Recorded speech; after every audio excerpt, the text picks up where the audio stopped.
Hello, everyone. Welcome to Inclusive Collective, where we share stories and learnings of inclusive people, organizations, and innovation. I am your co-host, Rob Hadley, people and culture strategist, specializing in DE&I and people analytics. And I brought a friend, and I always bring a friend. Her name is Nadia, but she's an organizational development and belonging strategist. Nadia, great to see you. How are you? Good. I love being on this little ride that we got going on here. This little adventure. 2-year, yeah. Hey, yeah, it's like 2-year stint. I didn't know I wasn't going down this rabbit hole, but the thing that I just popped on, just saw you. You know, you got a nice sheen to your hair, a nice glow. Thank you. It's looking good, and it looks really good. And I was gonna tell you that how I had this really awful haircut a few weeks ago. Yeah. That I just wanted to report to our listeners as well and make sure, let them know, because I know they're worried about me, that it's almost long enough to cut again. And so I'm going to get a professional haircut, Are you? Did you find someone? Well, I have someone. It was the holidays. And so I had no alternative. I had to run out and get a haircut. And so that's where this whole adventure started. So, so it wasn't like your normal person that you go to. Yeah. Oh, no, this lovely young lady. It was pretty clear she had very limited experience in cutting hair, and so but she was nice. I gave her, I gave her a nice tip it was the holidays. But then I got home and I was like, this is going to take me a month or two to really work out. So, but you look great. But your hair looks great. Thank you. I put a little curl to it, a little bounce. Nice. Well, what do we got today, Nadia? So, Rob, this week on Inclusive Collective, we're going to be talking to DE&I consultant for the theater, DeWanda Smith Soeder. We'll also discuss the hiring of a new coach for the NFL's New England Patriots. Awesome. We'll go back to Utah, your home state, for more on an anti-DEI bill there. And as always, we'll be ranting and raving. Awesome. But first, should we get to the deets? Yeah, let's get to the deets. Where do you want to start? I'm going to start. So big news last week in the NFL for those that don't know. So I'm talking about the American Football League, the National Football League, I should say. The AFL went out of business in 1967. Okay, so the NFL. So folks that my home area, New England Patriots, the head coach, Bill Belichick, I believe decided to leave a bit abruptly. It seemed abrupt from what I gather, or at least before his contract was up. Would you say that that's right, Rob? I would say the writing was on the wall there.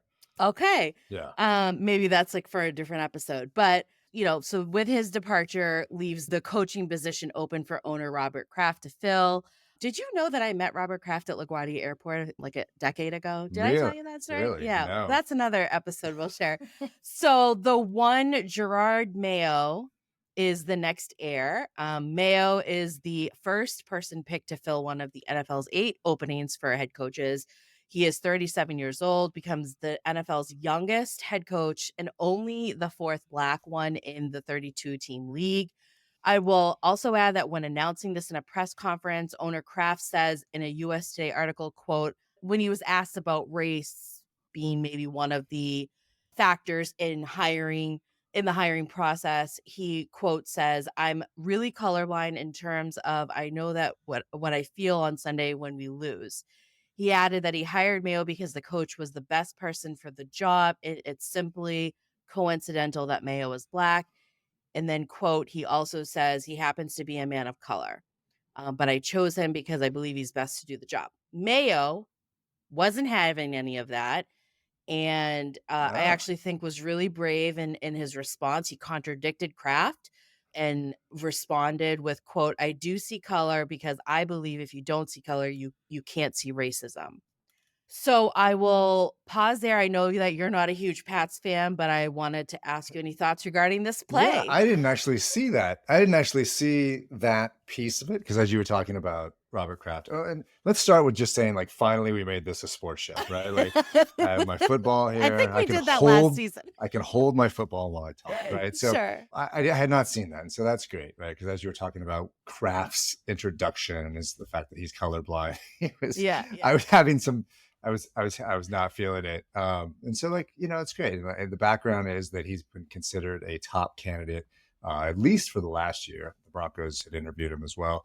The Crafts made that decision that they didn't want to let him get away. So they gave him almost a head coach in waiting title. Like that caused some conflict within the organization between Belichick and Mayo is what some of the reporting is. But, you know, the other thing I think about is sometimes Black head coaches get really bad situations. And so this roster is pretty awful, the one that he's inheriting. And so he's, Mm. fans need to be patient and give him some time to Ah, make sure that they turn it around. But, the article that you sent me talked about Boston as a city where this is important because of its checkered relations with regard to players and their fans, in terms of fans not being the most racially friendly city, yes. especially Yep. to some of their bigger sports stars. So it's a big Yeah. deal, and wish him luck, but not too much luck. Because you're not a Pats fan. Yeah, I would agree. I for some reason there seems to have been, from what I gather, and again, I'm not like huge on the hiring practices within the NFL, but there seems to have been some form of succession planning going on behind the scenes. Mayo, apparently an outstanding middle linebacker for the Patriots. He spent his entire 8-year career with the Pats after it selected him 10th overall in the 2008 NFL draft out of Tennessee. So, he's well regarded, I think, within the league, within the team. It seems like it was a no-brainer for promotional advancement for him. But like you said, we have to be patient. Pats Nation is known to be really harsh. So let's see how receptive they are to Mayo. And I do wish him well as well. Yeah, I think, and the NFL is a great example. Like if you're doing trainings to talk about representation, and so not having necessarily representational parity between your workforce and then the people that have the top jobs. So if you said that if there's 4 out of 32 coaching positions are Black men, that means that so that's about 12%, 12.5%. Whereas about 70% of the players are Black. And it's been that way since the 1970s in terms of Mhm. like that disproportion. So it's a good example of underrepresentation. And, so they're trying to do better. They're putting a lot of things in place, but they have a long way to go. Yeah, I'll just wrap up this deed with a quote from American University professor of sports law, Dr. Duru, where he states in an Anscape article, quote, "This is an iconic franchise replacing the greatest coach in NFL history. Historically, those jobs have rarely gone to Black candidates," end quote. I just thought that was interesting. Yeah, yeah. And I would dispute how great of a franchise it is. All So right. anyway, all right. Moving on. Next up, the I'm gonna double dip, which I don't usually do, but I was so pissed off. You talked to me this past week, Nadia, about the spectacle here in Utah that I witnessed, right? So Mhm. this is from the Salt Lake City Tribune. There's a House Bill 261. It does 3 things, Nadia. So it's the anti-DEI bill that I alluded to that lawmakers were crafting in the previous show. So it prohibits trainings in higher education. Some of the concepts that cannot be trained on, are you ready for this, are privilege, bias, either conscious or unconscious, Mhm. any idea that meritocracy is racist or sexist, cannot talk about systemic racism or anything that provokes resentment between races. So, even acknowledging that one race has been perhaps not great to another, that could promote resentment. And so that's banned. And it cannot be Oh, actually wow. called, they can't use the words diversity, equity, inclusion, because if you Mm. just don't say those words, it'll go away. It prohibits personal characteristics from being considered in financial assistance, and that any support services for students they cannot be based on identity. So if there was an office to support Black students or LGBTQIA students, that support has to be extended to all students. So I was watching because my son was sick. So I was watching online for the hearing. It was very clear that the proponents of the bill didn't really understand what DEI is or does, especially on the college campus, and they hadn't talked to students. They hadn't talked to people that run these programs. There were public comments, and you might be happy to know that DEI was compared to Hitler, Pol Pot. Um, Oh. there was, Jesus apparently would not be for anti-DEI. Neither would Martin Luther King, according to some of the folks that spoke. And Okay. what else? What else was fun? Oh, and then Christopher Columbus. Like some people were very upset that Christopher Columbus is being now presented as a somewhat negative figure. So I didn't know. Oh, okay. I didn't know Chris Columbus had supporters. So anyway, Yeah. this bill, it will pass. It will just lead to negative outcomes for underrepresented students on Utah's campuses. And so, Yeah. so I don't know. You've heard me whinging about it. What Yeah. does that bring to mind for you? Yeah, well, you definitely were upset this week. Of course, I understand why. It's a contentious bill indeed. I think we're really in interesting times where our actions are going to start to be tested. So like for those of us, and I think there are many who that do truly believe in equity and fairness, the values of DE&I, I think I think it's a reminder for us to not be distracted by the noise. Like, we still can continue this work without the labels, Mm, right? We can embed this work in our everyday practices. We can role model this work and hold people accountable to it. We can create the systems and mechanisms to execute DEI without calling it DEI. It will be hard, but I think my optimistic self really believes that it can be done, and so those folks that are pushing back on it, I think we just have to continue to push through. yeah, and certainly, I think that the one piece of valid information or talking point that they had is that DEI has perhaps not accomplished everything that it hopes to. And right, and then there's some things that tactically that can be changed, uh, but at the same time, we know that these offices are actually well underfunded, right? Like Mhm, they are not given the support, right? They're like, especially on a smaller campus, you'll get like a person that is responsible for equity. They'll be like the mhm, assistant. They'll be like the dean for equity. They'll be given no resources, and then we'll come back later and they'll say, "Why didn't you accomplish more?" Right? Like right. DEI doesn't work because you didn't accomplish anything, even though the administration was against their efforts and didn't provide them with the resources. So it's just I totally agree with you, Nadia. It's a great point, and it's a motivational point that there's ways to accomplish a lot of things we want to without the actual terms. But it's just the fight that they're taking to this is like it's just a little bit disheartening, right? That Yeah, that it's of the most course. important thing for them to make sure that some of these things and these ideas and concepts can't even be talked about. Yeah, right. Totally. And I hope things change. I'm optimistic. I will say I think maybe because I had a conversation with an HR leader this week who was like, I don't even know why we have to call it something separate. Like she someone who's been in practice for 20 years, and she's like, this is just how we like work. This is just how we treat people, and we just need to be better and recognize that there are biases within practices. And so I think maybe that's probably why I'm a little hopeful is it's really easy to get, you look at people who have the power and putting these policies in place and these bills in place that negate the work that we do. But I think at the end of the day, humanity really seeks to have more fairness, more equity, and people don't want to be discriminated against. And so I don't know, maybe this week talk to me next week, my feelings might change and I might be like the world sucks, but right now I'm in a hopeful place, and I think the people in Utah, especially those folks at the universities, or in the government offices where this bill will be, it make a large impact. I say just if you believe in those values, like keep going, don't give up. You don't need to have the labels to practice what DE&I preaches. Right. Right. All right, Nadia. Well, thanks for listening to me complain. You'll get to hear more of that over the next few weeks, I'm sure. But thanks for the hopeful message. We're going to take a quick break, and we'll be right back with cultural consultant DeWanda Smith Soeder. Stay with us.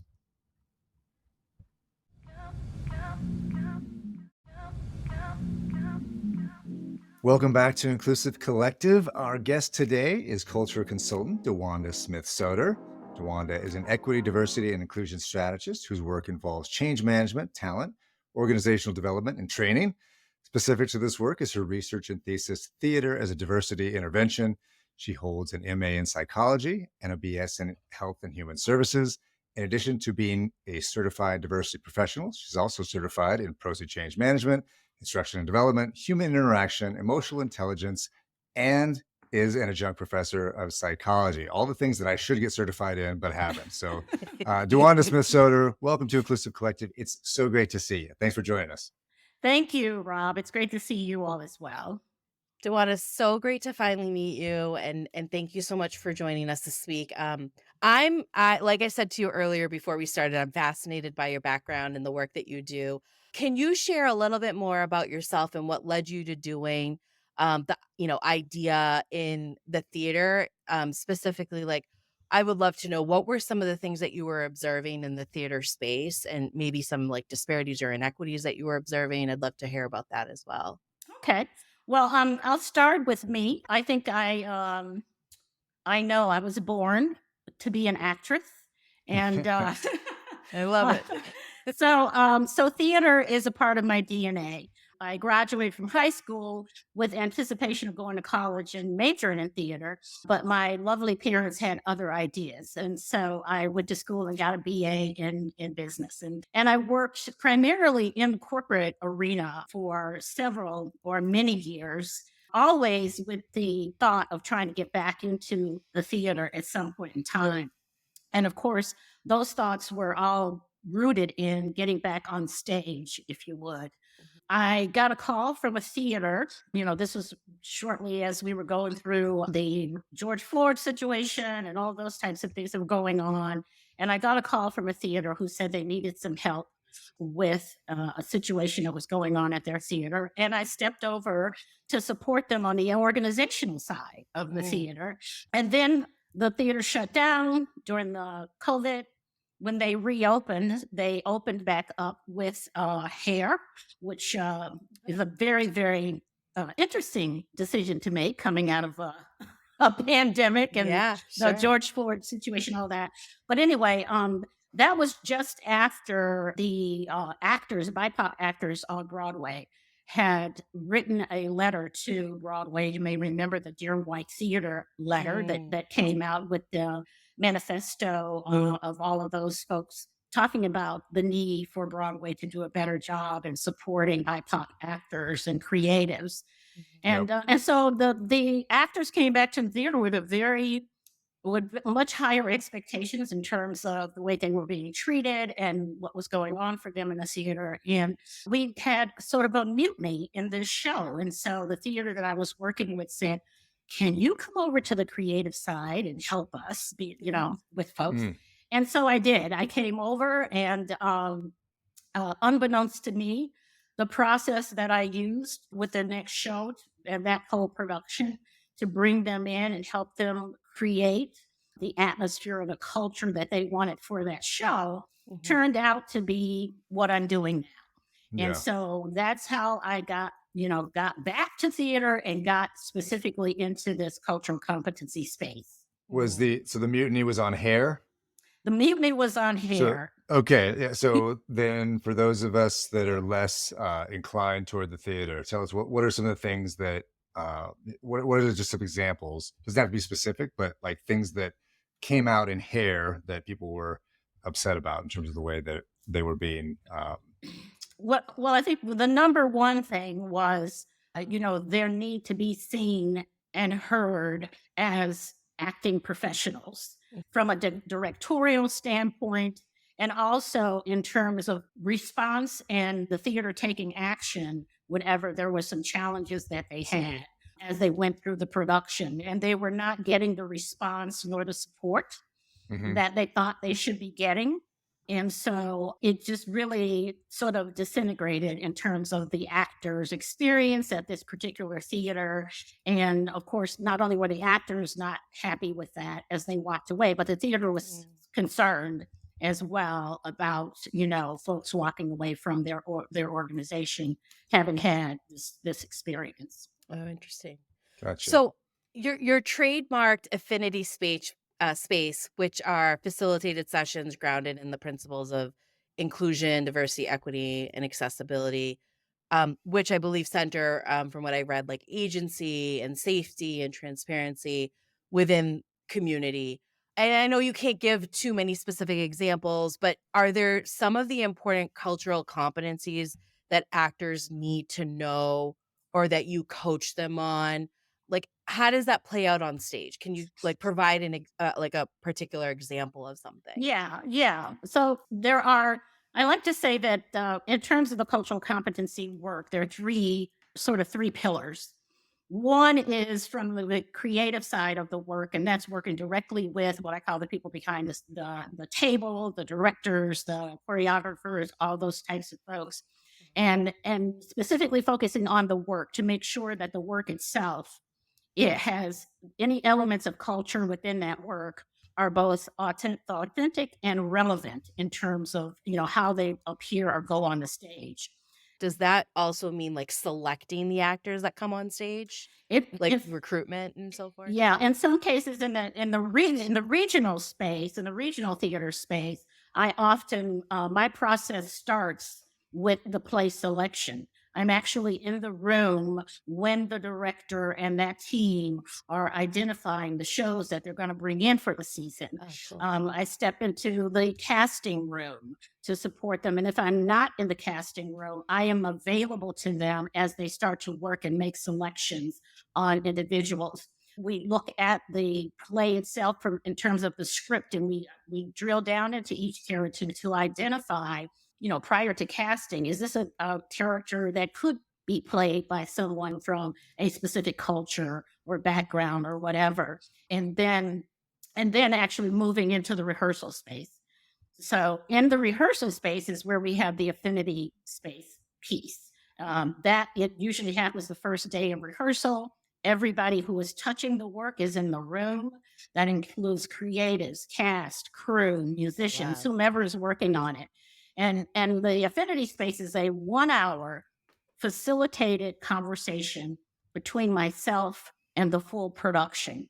And what I'm doing in that time is I'm asking them giving them some specific sentence stems that they finish by letting everybody in the room know what their needs, what their wants are.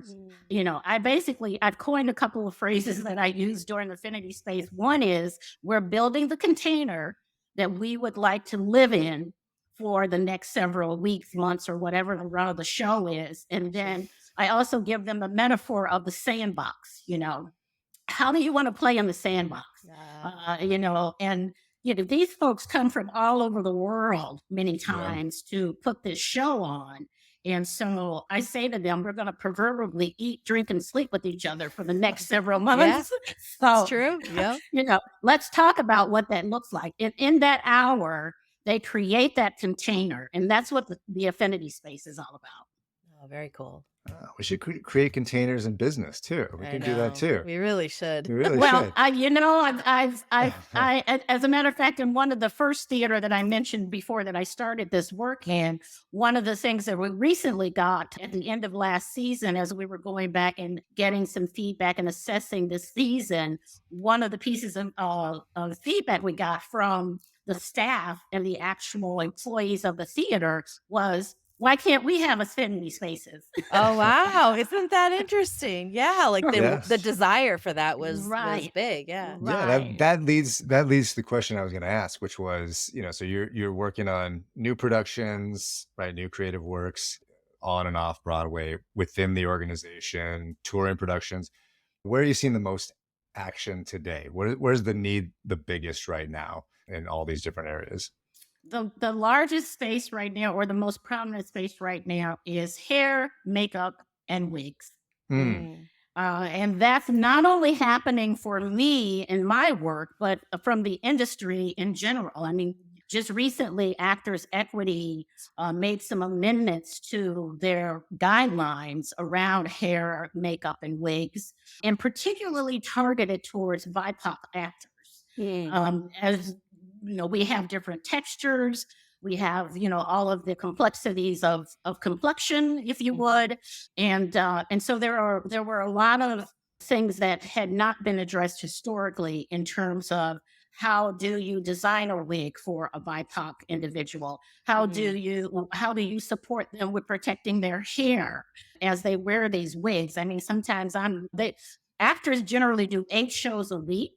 Oh, you wow. know, for up 3 months or on a regional situation, but on Broadway, it could be years that they are Mhm. going to be living in and out of these wigs. So that's a space right now. As a matter of fact, I just finished. I'm making a recommendation right now to the artistic director and general manager of a theater to bring guidelines into their hair, wig, and wardrobe area. And wardrobe is another piece of that. Now, Mm. the wardrobe area is the most intimate place that an actor interacts with the theater. Imagine going into a space where in a room where there's a designer and there's 3 or 4 seamstress and there's a wardrobe manager and you're standing there in your underwear. Yeah. Yeah. And they're touching your body. And they're Everything, commenting and talking about the trying to way get you things fit. fitted. Yeah. Yeah, Right, of course. right. It's very So- intimate. I wouldn't have I couldn't handle that. I couldn't Yeah. either. Not at all. Well, and that's the intersection where we see so many aspects of diversity and inclusion, right? There's gender issues, there's generational issues there's, cultural issues. All of those things converge in wigs, wardrobe, makeup, and hair. Yeah, of course. So thank you for sharing that. And I'm also just curious, like, we think of the actors and the production and the staff and so forth. And then how do you coach or help these theater companies to think about attracting a more diverse, broader audience? Is that Interesting. something that theater companies think about in terms of attracting different people to come watch the theater? Yes, definitely. I also do work with the marketing departments many times from in terms of a specific show and the cultural aspects of that and the marketing aspect of bringing diverse people into the theater. We look at things like, how do we market this particular show? Perfect example, I did Cabaret last season, and we had a Black Sally Bowles, who's the star of Cabaret. Nice. Most people who come to the theater to see Cabaret are expecting someone who looks like Liza Minnelli, right? Totally. And yeah. when they see someone who totally is the opposite, then there's the question of, what's going on here? And, why is this? Or could this really happen? And all those kinds of things. And so there's a combination of doing research, both kind of dramaturgical research, if you would, around the time and place that this show took place. How are we going to position it? There is the aspect of writing information about the show in the playbill, in the program, when people come in and what do they see. I've even had to write talking points for the actors and whomever is going to be interviewed by the media to make sure that we keep on track and we focus on, our message and not get down into the weeds in some other type of message that won't be helpful for the marketing nor bringing new people to the audience.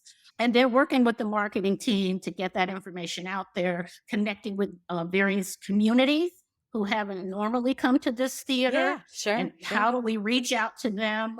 I right now have a plan with one of my theaters for this season to do some community contact. We're going out and actually to community organizations, sitting, having lunch with them, talking to them about, their interest in the theater and that type of thing. And then, getting some feedback from the audiences too, when they come in or when they leave the theater as well. It's very helpful. DeWanda, I have a 3-part question, so let's see if we can keep track of all these things. So many. Here's Rob's curveballs. Right. Here they come. You told me this was going to be easy and fun. Who asks a 3-part question, right? Like that's one Only more than you're Rob. supposed to, right? One Only more than Rob. you're supposed to. All right. So the first thing is talk about resources that are helpful that you found, or either a book or whatever that help people understand diversity, equity, inclusion, and creative spaces. Along that line, if that resource didn't help them, when do you get involved? When is a good time to contact you to bring you into a space like this? And then my last question is, what's your favorite musical? So Oh, take those in any order you want. Oh, okay. Those are good questions, I gotta say. Right.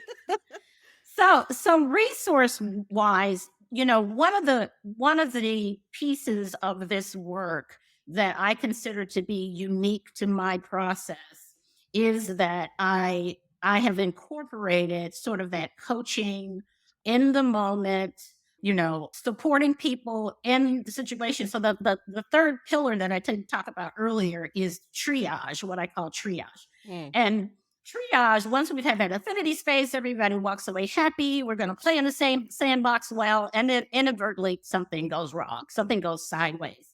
So I'm available to all of my theater clients 24/7 in the event that those things come up. So a lot of the resources that folks get, specifically on the creative side in this work, is direct coaching. And it's moment to moment, depending upon the specific situation. And then there are things that I point them to from there to get additional self-development. One book that I absolutely love, and I'm going to grab it off the shelf because I always forget her name, is Why Are All the Black Kids Sitting Together in the Cafeteria?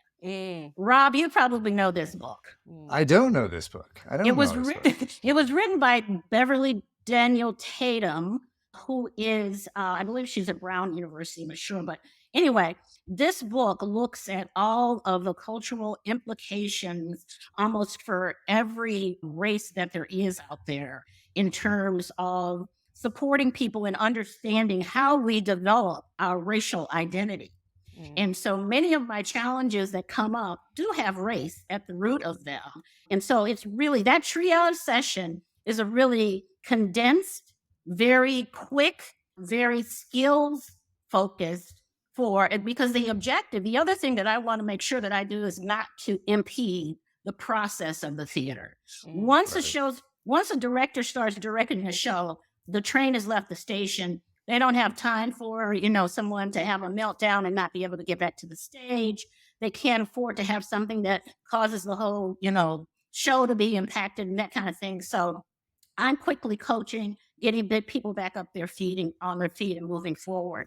Another model that I use, and it's a model that I have developed myself, and that's the box model, to help people understand how we filter and put people in a box, and how people filter us and put us in a box. And then, building your box, making sure you're stay in your box, and then letting other people know what your box is. So that's a lot of what I'm doing. So most of it is coaching. Again, because the theater process is in the moment.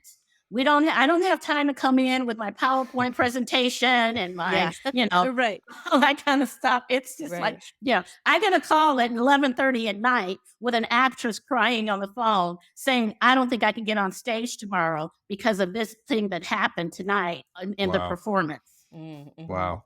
So, wow. Well, I appreciate that. Favorite musical. Question. Sweet Charity. I was Sweet Charity Valentine in high school. So, that's if they could see me now, that little gang of mine. I love it.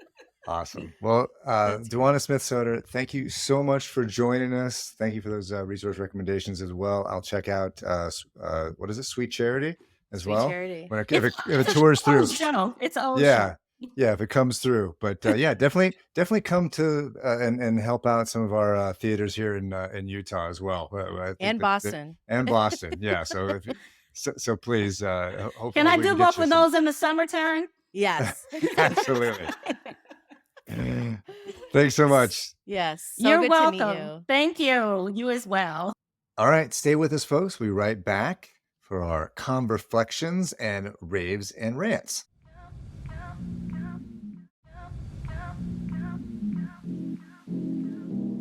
Welcome back to Inclusive Collective. We just finished chatting with theater DEI consultant, DeWanda Smith Soeder. Nadia, do you know? So one, I know DeWanda from. We are both. I forgot to mention that she's also an impact measurement and DEI advisor for the Entrepreneurs Forum. Nice. That's where she gets to work with a very handsome DEI consultant named Rob Hadley. Yeah, I don't know if that's. I don't know if that's how she would describe. I don't know. But sure. Yeah, that's why I didn't want to have her on when we talked about that. All right, your favorite musical, Nadia? Oh, that was being put on the spot. My favorite. I mean, I love Hamilton, but there's Rent, Wicked, They're so good. I saw one recently. I can't remember the name. I just saw it last year with my sister. Shoot, I'm gonna have to follow up. I can't remember the name I'll for tell some you what. reason. Did I tell you mine? Yeah, please. I saw the first musical I ever saw was Chicago. Okay. They're on Broadway, and the lead role was Jasmine Guy. You know who Jasmine Guy is? Yeah, Remember? a different world. Different world. Yeah, Different world. of course Talk I about a know. show that needs a reboot, right? Like I mean, for so sure. yeah, I was in on that one. So That's so cool. any reflections on Wait, some of the I'm things we not talked done with about? my favorite musicals. I also saw Waitress, which was really good. Okay.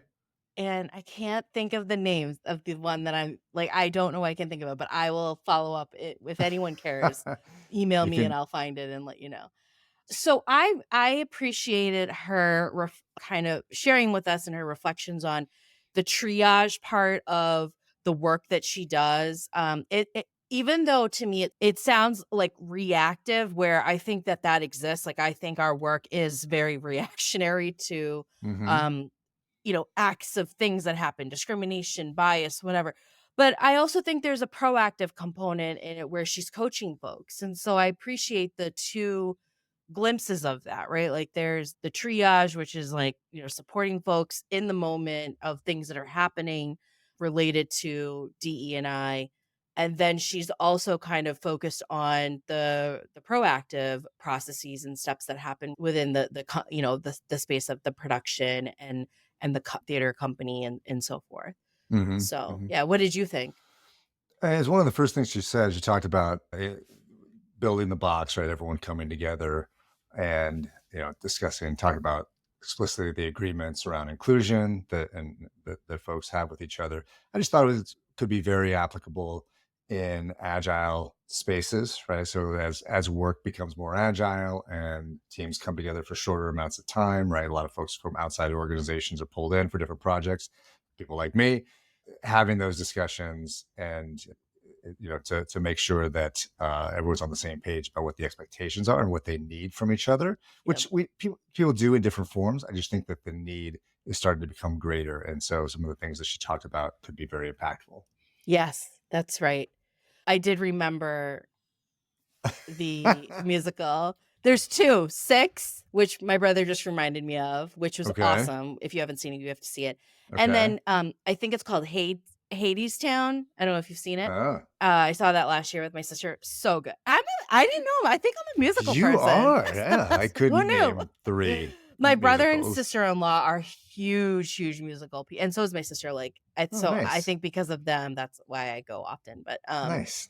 yeah, Well, great. I think, yeah, we all, yeah.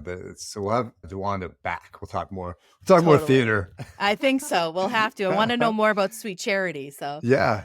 All right. Let's do some rants and raves. I'm gonna let's go do it. first. All right. Yeah. I'm gonna rant. I'm gonna talk about a guy named Dean Phillips. Do you know who Dean Phillips I is? don't know. Who is he? All right. Dean Phillips is the Minnesota congressman running for president Oh, okay. on the Democratic side. He made a change on his website this past week. He took Wait, out against Biden? Is that yes, the Democratic side? Oh, it's okay. a long shot bit, but he Sure. took out diversity, equity, inclusion from his website, Oh, replaced it with the very odd and equity and restorative justice. It turns out, Nadia, that he may have been motivated by receiving a $1 million check from Bill Ackman, the billionaire hedge fund investor that must not do a hell of a lot of investing these days because he is and his pal Elon Musk spend all their time tweeting about DEI. So yeah. Bill Ackman, Nadia, from his recent efforts to get Claudine Gay fired as the president of Harvard, Yeah. for his punching down and working to get college students doxxed from their jobs and internship. You may not know this or forgotten, Nadia, that during the pandemic, very early, Bill Ackman went on CNBC and he cried and he caused a market panic. The market went down about 1,000 points very quickly. Turns out he made a lot of money because he had shorted a lot of the companies. So he's a profiteer of division, right? And not a good person, and not a person that's someone who wants to be or wants to present themselves as the moral alternative to Joe Biden for liberals should be taking money from. That's a really good rant. Is he friends with Stephen Miller? Like, what's happening? Yes, they're all friends. They're all friends. But- All right. Well, thank you for that. I will wrap up with a rave. So this is a little bit of older news, but it just got brought to my attention. This came out in August that airlines will be required to make bathrooms more accessible. All new single aisle planes Nice. with at least 125 seats will need to have accessible lavatories. Restrooms will need to be large enough for a traveler living with a disability and an attendant to be able to approach or enter or maneuver if necessary. These changes, even though some are starting now, they're really not mandatory to be taken into effect until the beginning of 2033.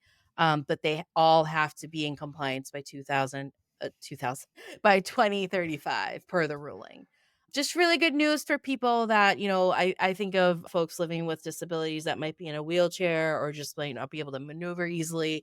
I think of my mom now who needs to be in a wheelchair taken throughout the airport. Just her knees are really bad. So I really appreciate that there's enough room that they're starting to consider this. I wish it didn't take another 10 years to become compliant, but it's the small wins here. Put a small win on the board. Inclusion in 2035. That's the win. That's right. Well, Rob, thank you for another wonderful week. That's it for Inclusive Collective. Just a reminder that if you're looking for DE&I and workplace culture strategy consulting, problem solving, or training, you can reach out to me, Nadia at nasconsultants.com, and Rob at takanoconsulting.com. Inclusive Collective is a production of Rifelion Media and edited by Ari Mathay. We'd love to hear from you folks, so please send us your feedback at inclusivecollective@rifelion.com. You can find us on LinkedIn, YouTube, Instagram, Facebook, and TikTok. Please be sure to follow us on LinkedIn. We do have some fun things that we post there throughout the week. You can also subscribe and rate. We love the 5 stars, so wherever you get your podcasts, please do that. Thanks again to our guest, DeWanda Smith Soeder. We will be back next week. Be well. Thanks, Nadia.